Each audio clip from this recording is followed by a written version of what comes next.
안녕하세요, 레빗구미입니다. 고레에다 히로카즈의 신작 영화 괴물이 개봉했습니다.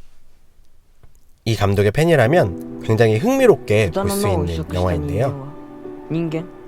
개봉한 지 시간이 지났지만 이 영화에 대한 열기는 계속되고 있어요. 비록 독립영화로 분류되고 일반 상업영화의 흥행과는 다르겠지만 그래도 이 영화를 본 사람들 사이에서 꾸준히 화제가 되고 있습니다. 영화는 총 3파트로 구성되어 있습니다. 처음엔 엄마 사오르의 관점, 두 번째는 선생님 호리의 관점, 세 번째는 미나토와 요리라는 아이들의 관점에서 이야기가 전개되고 있어요. 이 영화에서도 여러가지 감정들을 전달하고 있는데요. 제가 어떤 감정들을 전달받았는지 말씀드리려고 합니다. 이 영화에 어떤 감정들이 담겨 있는지 지금부터 확인해 보겠습니다.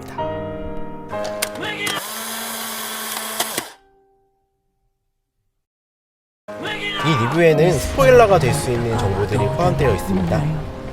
참고하셔서 영상을 계속 보실지 결정하시면 될 것 같습니다. 이 영화에 담긴 첫 번째 감정은 엄마의 걱정입니다.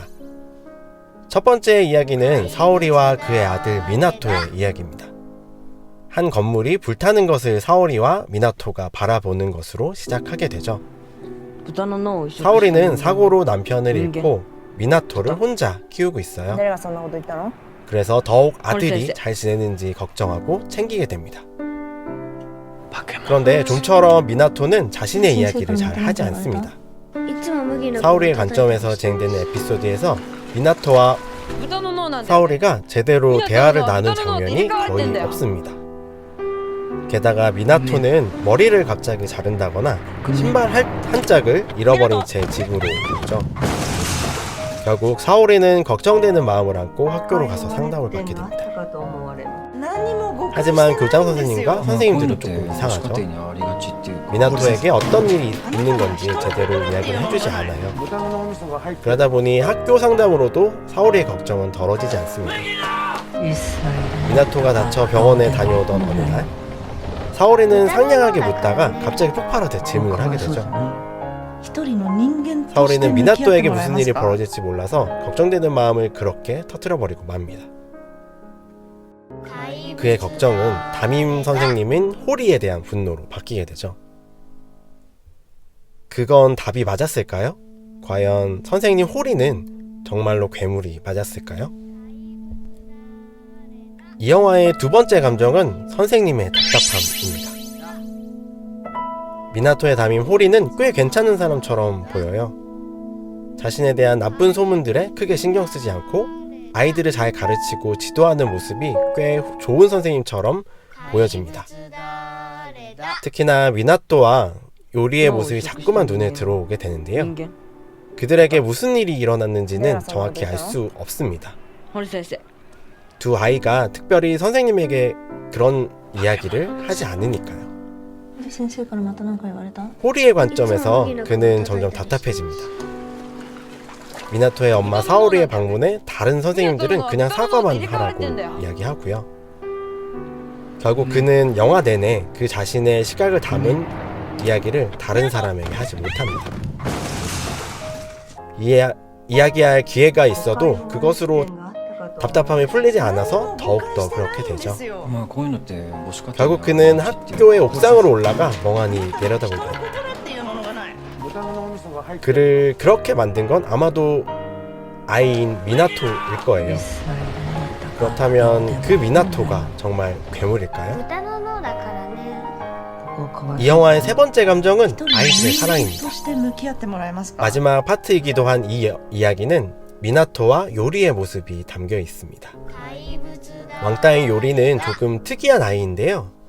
여자 아이들과는 문제가 없지만 남자 아이들 사이에서는 왕따를 당하게 되죠. 특히나 이 두 아이의 제대로 된 학교에서의 모습은 이 아이들의 파트에서 드러나게 됩니다. 아마도 영화의 구조상 이 아이들의 이야기를 감추었던 것으로 보여요.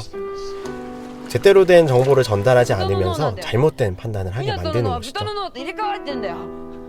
미나토와 요리는 이상한 감정을 서로에게 느낍니다. 친구의 감정일 수도 있지만 분명 그건 그 이상이었죠. 두 아이는 자신들만의 아지트에서 같이 놀고 시간을 보내면서 그 감정을 조금씩 느낍니다. 그 사랑이라고 부를 수 있는 감정이 시작되기 직전에 그 애틋함은 아이들에게 불편함이라는 감정을 느끼게 합니다. 이래도 되나? 라는 물음이 두 아이의 얼굴에 떠오르죠. 하지만 이 아이들은 서로 만나는 걸 포기하지 않습니다. 계속 같이 있고 싶은 그런 존재를 만났거든요. 엄청난 태풍과 비도 그들의 만남을 막을 수 없습니다. 그들 자신이 비정상이라는 생각, 그 생각이 미나토에게 강한 반발심과 혼란을 가져다 주었어요. 결국 그렇게 파생된 감정이 엄마의 걱정과 선생님의 답답함으로 이어지게 되죠. 영화 괴물은 그렇게 정보를 의도적으로 감춘 두 개의 에피소드 뒤에 제대로 된 진실이 담긴 에피소드를 공개함으로써 우리 모두가 사실은 괴물이 될 수 있다는 걸 상기시켜 줍니다. 마지막에 영화는 이렇게 묻는 것 같죠? 그렇다면 진짜 괴물은 누구일까요? 영화의 마지막은 두 아이가 밝은 햇살 아래서 웃으며 뛰어가는 모습입니다.